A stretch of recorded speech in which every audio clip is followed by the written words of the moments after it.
Assalamualaikum warahmatullahi wabarakatuh. Yang saya hormati Bapak Syarif Khalili selaku dosen pengampu mata kuliah Al-Quran dan Hadis. Perkenalkan, nama saya Muhammad Adi Prasetyo. Saya dari program studi Pendidikan Agama Islam semester 4 Fakultas Agama Islam Universitas Islam Majapahit. Dalam kesempatan kali ini saya akan menjawab soal ujian akhir semester, yang mana soal tersebut terdiri dari 2 soal dan setiap mahasiswa diberikan kesempatan untuk menjawab 1 soal. Dan saya memutuskan untuk memilih 1 soal dengan tema pentingnya ilmu pengetahuan bagi umat Islam, di mana dalam tema tersebut terdiri dari 2 soal yang perlu dijawab.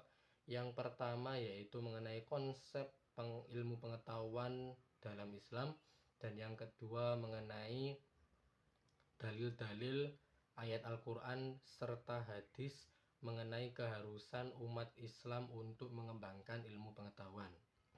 Seperti yang kita ketahui, bahwasannya ilmu pengetahuan merupakan suatu bentuk usaha seorang muslim atau manusia untuk kesejahteraannya selama di dunia. Maka dari itu dapat diartikan juga yaitu suatu bentuk usaha seorang muslim atau manusia untuk memudahkan kehidupannya selama di muka bumi. Sedangkan dalam konsep Islam atau dalam konteks Islam itu seperti yang kita ketahui bahwasannya seorang muslim memiliki tugas dari Allah Subhanahu wa taala yaitu sebagai khalifah di muka bumi. Maka untuk mengemban tugas tersebut diperlukan ilmu pengetahuan, dan Allah Subhanahu wa taala telah memberikan keistimewaan kepada umat manusia, diberikan suatu akal pikiran dan juga perasaan. Maka akal pikiran dan perasaan tersebut khususnya seorang muslim digunakan untuk mengemban ilmu atau mencari ilmu pengetahuan, khususnya sebagai penunjang tugas yang diberikan oleh Allah Subhanahu wa taala yaitu sebagai khalifah di bumi.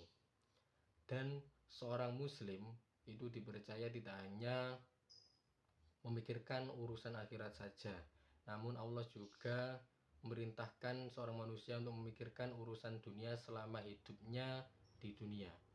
Maka dari itu, untuk memenuhi kebutuhannya di dunia, seorang muslim, seorang manusia membutuhkan ilmu pengetahuan dalam menunjang kehidupannya.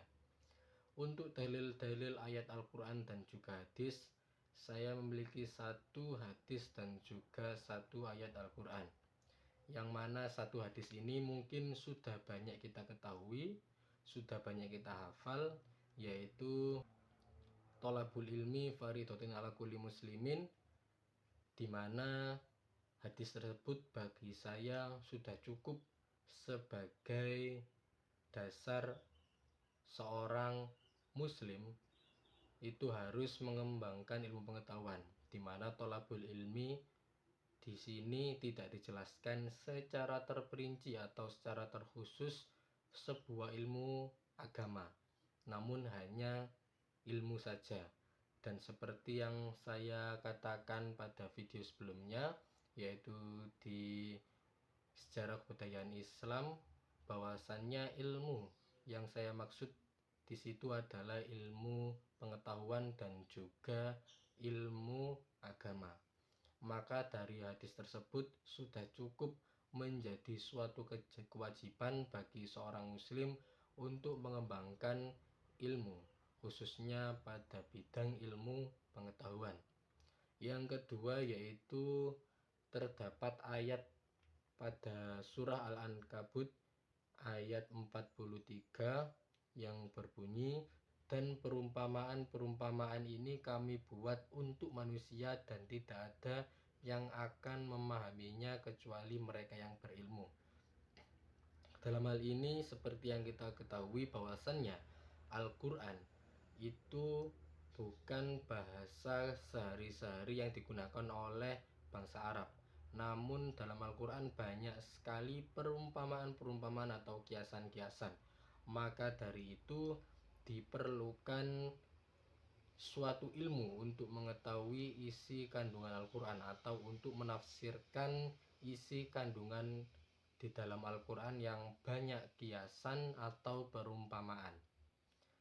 Bahkan di dalam Al-Quran seperti yang kita ketahui, isi kandungannya bukan hanya mengenai ibadah saja, mengenai ketauhidan saja atau ketuhanan saja, mengenai keakhiratan saja, namun juga berisikan tentang urusan dunia atau ilmu pengetahuan.